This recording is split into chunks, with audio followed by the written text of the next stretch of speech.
Banyak dalam benak kita ingin Indonesia menjadi global player dalam arti sebenarnya. Ingin Indonesia disegani seperti zaman Pak Harto di ASEAN dulu misalnya. Sekarang di ASEAN kita tidak disegani lagi. Di regional Indo-Pasifik juga kita tidak diperhitungkan. Apalagi di dunia internasional seperti Eropa, Cina, dan Amerika melihat Indonesia tidak terlalu dipandang. Kedepan Indonesia jangan lagi dilihat sebagai negara budak atau slave country. Jangan sampai tidak berdaulat berkepanjangan. Buktinya hingga kini rupiah itu diawasi. Negara kita dikangkangi dengan pengawasan ketat dari sistem perbankan bahkan militer dunia. Kita ini seakan tidak ada berdaulatnya. Misalnya lagi, produk industrinya tergantung negara asing, pangan tergantung negara asing, energi tergantung negara asing. Kita Indonesia tersisa hanya jadi pasar dan jadi negara trading, dagang saja, impor sana sini. Indonesia dijebak dalam middle income trap country. Tidak akan naik-naik pendapatan negara ini dibuat oleh negara produsen. Akan segini terus hingga 10-20 tahun lagi ke depan. Kalau seperti sekarang tata kelola negaranya, persis seperti Brazil, di trap di 3.000 sampai 4.500 GDP per kapitanya selama lebih 20 tahun.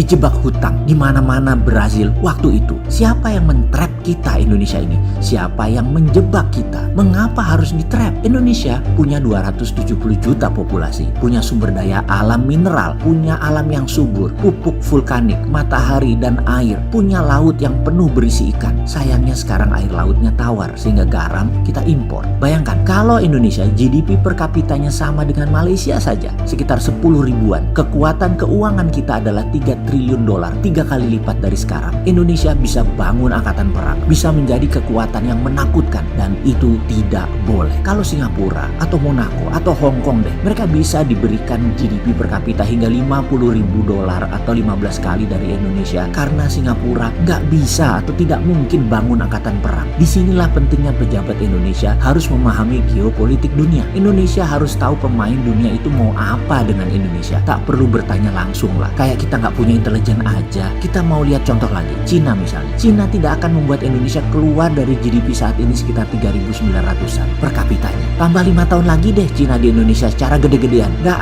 akan jadi 4.500. Tidak akan. Ditahan di tengah-tengah di 3.700 sampai 3.900. Percaya deh. Kita miring ke Cina 6 tahun selama ini. Nggak naik tuh GDP-nya. Segini-segini saja. Jadi pembangunan saat ini kemana dan buat apa? Oke, jangan nyolot dulu ya, marah-marah dengan saya. Saya kan cuma nanya ya, bukan jangan sensitif gitu dong, kayak tes pack. Baru di tes ini udah langsung positif.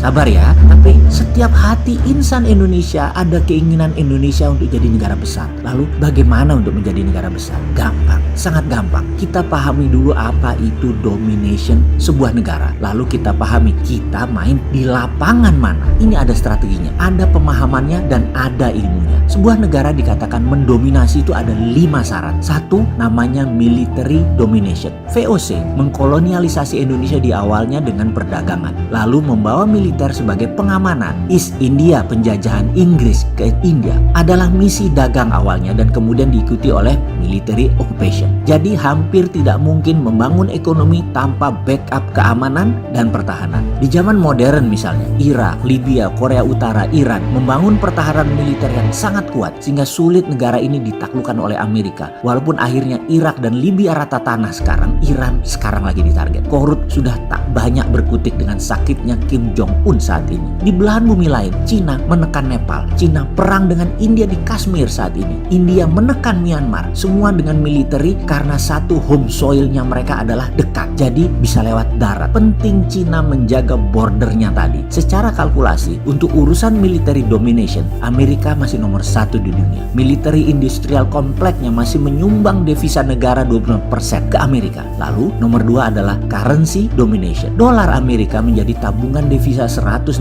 negara di dunia ini. Transaksi perdagangan dunia masih menggunakan dolar mungkin lebih dari 80%. Bahkan di Indonesia 90% lebih transaksi perdagangan internasional masih pakai dolar. Sistem perbankan Swift Code masih pakai jaringan Amerika. Mau transfer dolar dari BCA ke Bank Mandiri saja bisa wire-nya tuh lewat New York. Coba bayangkan. Hadirnya euro, coba tandingi dolar, tidak berhasil banyak. Dan sekarang yuan Cina mulai bertaring, misalnya di beberapa negara Afrika sudah pakai karena kena debt trap-nya Cina. Cina berusaha merebut permainan currency domination secara perlahan. Indonesia sedikit lagi masuk, syaratnya hampir terpenuhi, yaitu hutang lebih banyak lagi atau bisnis Cina diperbanyak lagi masuk Indonesia dengan Cina, sehingga terpaksa memakai yuan. Sudah di ujung terjadi hal ini, tapi syaratnya memang masuk dulu yuannya dengan berbagai proyek-proyek. Jadi kalau bicara currency domination, ujung-ujungnya Amerika masih numero uno, masih nomor 1. Kita bahas sebentar Indonesia. Rupiah bagaimana? Selama 7 presiden, rupiah terus tergerus ke bawah nilainya. Ada terdepresiasi, ada yang terdevaluasi. Intinya nilai melemah terus merendah, bahkan pernah ke 17.000 terendahnya. Kalau sekarang menguat karena hutang dolar masuk, tetapi nanti jatuh tempo ya melemah lagi rupiahnya. Jadi sebenarnya belum punya strategi penguatan nilai rupiah. Militer Indonesia bagaimana? Urusan perang bedil atau kombatan, ya sayang sekali senjata Indonesia itu terbatas, anggaran terbatas, proxy war nggak terlalu ngerti memakainya, hybrid war lebih parah lagi. Bingung apa itu hybrid war? Non kombatan lainnya Indonesia sudah kalah di mana-mana. Ideologi warfare-nya kalah, economic warfare nggak ada pertahanannya. Informational warfare sudah telanjang terbuka, nggak bisa ketahan lagi, semua mudah terbaca. Media warfare, walah ini lagi, sudah nggak bisa lagi mengendalikan karena cara kelola medianya adalah dengan menciptakan buzzer, bukan jurnalis. Kesimpulan, kita terjajah secara currency, kita berantakan secara teknologi informasi, dan kalah secara militer. Lalu solusinya bagaimana? Ada solusinya, tapi sabar, mengerti dulu masalahnya. Setuju ya? Kita lanjut. Yang ketiga adalah trade domination. Di sini tanpa diragukan lagi, Cina pemenangnya. Selama 70 tahun Amerika pemenangnya, tapi sejak 5 tahun terakhir Amerika terseok-seok. Produsen barang sudah buatan Cina semuanya. Hampir 80% menguasai konsumen produk dan manufaktur dunia. Tinggal food. Cina belum bisa mengalahkan Amerika karena negara Cina sendiri banyak mouth to feed-nya. Amerika saja kalah dalam trade domination, apalagi Indonesia udah pasrah pol deh. Apalagi banyak pejabat yang tidak paham trade policy. Buktinya malah import naik. Itu artinya kalah trade diplomasi. Bener nggak? Kasihan ya Indonesia ini. Tapi sekali lagi masih ada 2 lagi tentang world domination. Pertanyaannya, siapa pemenangnya? Apa saja itu? Indonesia di mana posisinya? Adakah peluang Indonesia mendominasi? Ada.